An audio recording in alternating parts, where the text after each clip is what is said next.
I've served the military intelligence for the past 35 years. It has always been the case. Our problem is religion and social-cultural.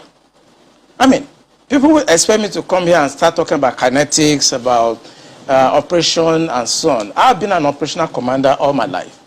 I've commanded warships, I've commanded troops, I've commanded men outside Nigeria and so on. But I'm not going to come to your station to discuss kinetics. The problem is not kinetics.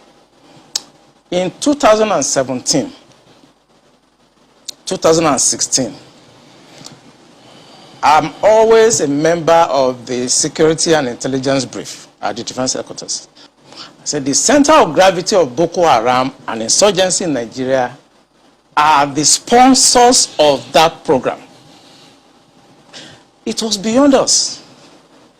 Because the job we need to do is kinetics.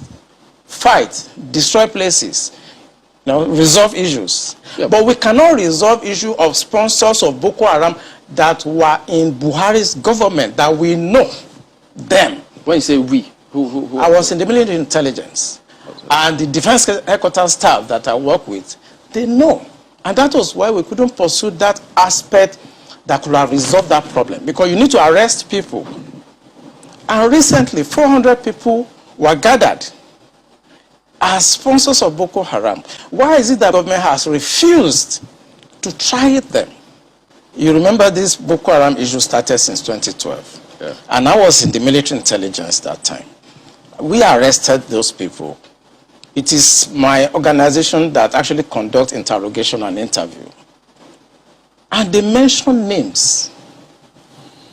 I mean, I can't come on the air and start mentioning names of people that are presently in government now that I know. Presently in government. That the boys that we arrested mentioned. Some of them are governors now. Some of them are in the Senate. Some of them are in Aso Rock. Why should a government try to cause this kind of embarrassment and insecurity to the sense of what happened yesterday? And the solution I gave them in 2017, because when I identified the center of gravity for General Olunshokin, and they couldn't pursue it, because some of them were ministers. And what I'm saying now, the Department of State Services are listening to me. They know them. Yeah, Commodore. So the solution I gave them was that if we can't pursue the policy strategic level, because the people that we need to talk to are also, going to be difficult to deal with. I said what they should do now is to conduct two things. We should buy blimps. The blimps are not UAVs. They are not drones. Blimps are equipment that can fly up to 10,000 feet, 30,000 feet, static if you want, mobile if you want, and they carry a lot of payload. We saw them in Afghanistan. We saw them in Kenya.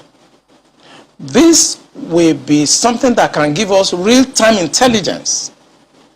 And we can know where these bandits or terrorists, where they emanate from, when they finish operations that they've done, where they go back to.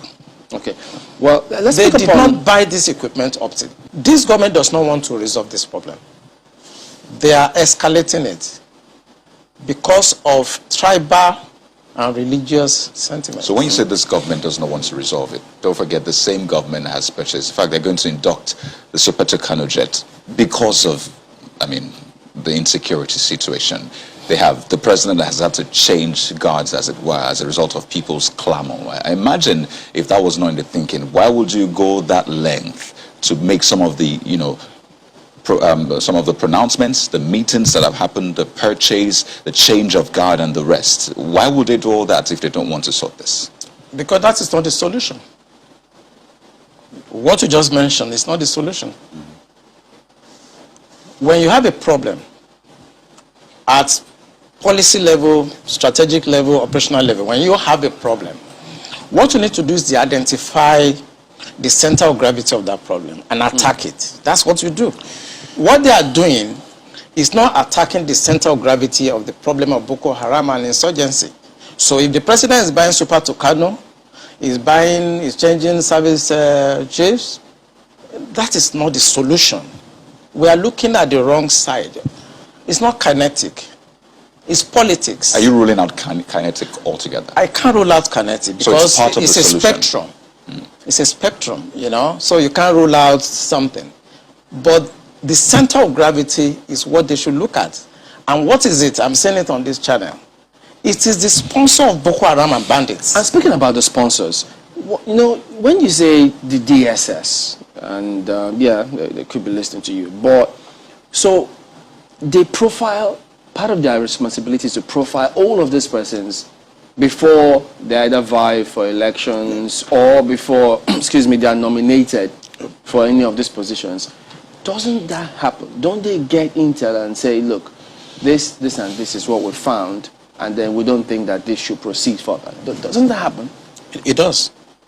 You know, when I worked with the DSS in 2007, because when Yar'Adua approved the operational order that we did, we now have to work together as a team. He actually forced all of us to sit down together and work together. I was surprised at the tremendous amount of information had by DSS. I was shocked. We in DI, I was in Defense Intelligence Agency, and when they were forced to bring out the files, I was shocked. They have so much information at DSS presently as I'm talking about what I'm talking about. They have. But you see, if a fish is going to get spoiled, it's going to start getting spoiled from the head. The DSS will not do anything except the Commander-in-Chief's body language shows that this is the direction I want to go. That is where the problem is. The DSS has tremendous information. By the time 2023 is here and somebody take over and wants to undo some of this evil that I've seen in this country, you'll be surprised names that the DSS will bring out. They have the information. There's nothing I'm going to say here that they don't have. The defense headquarters have the solution for the kinetic aspect. They do. I'm not going to come here to advise them. I work with them and they're still there. The Chief of Naval Staff was in the intelligence with me. We were together in Defense Intelligence Agency. That's Vice Admiral Gambo. I know these people are good. They know what to do. It's not that they have problems. It has to do with politics, the sponsors, people that feel that this country should be Islamized. You know, assuming but not conceding that, I mean, that all of this is the case. So what is the end game? Because I imagine as a strategist, that's what you think about too. So these things are happening. What is the end game? So why will this be allowed to fester? For what purpose? The end game for them, because we did, normally when you want to look at this type of challenges, what you do is that you go through what we call the intelligence circle. Okay? When you do the processing and you do the analysis before dissemination point, you discover that the end game for them is to just turn this country into like a Taliban type of country. And it's a mindset. And anything goes.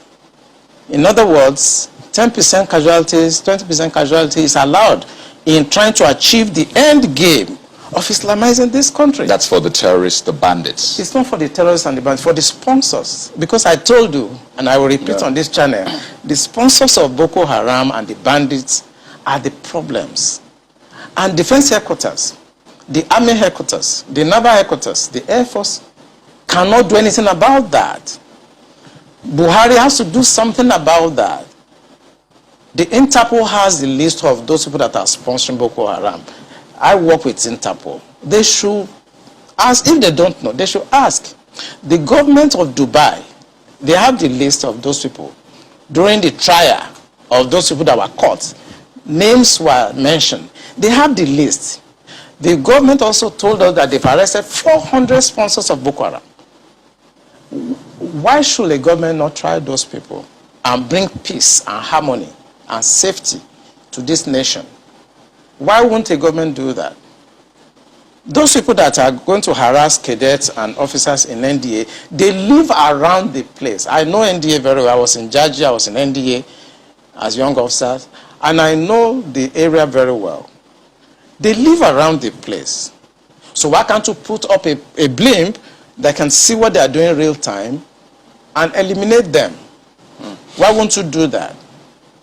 In fact, there were more details saying that some persons slept up, but we'll come to that hopefully. Mark has got some questions for you.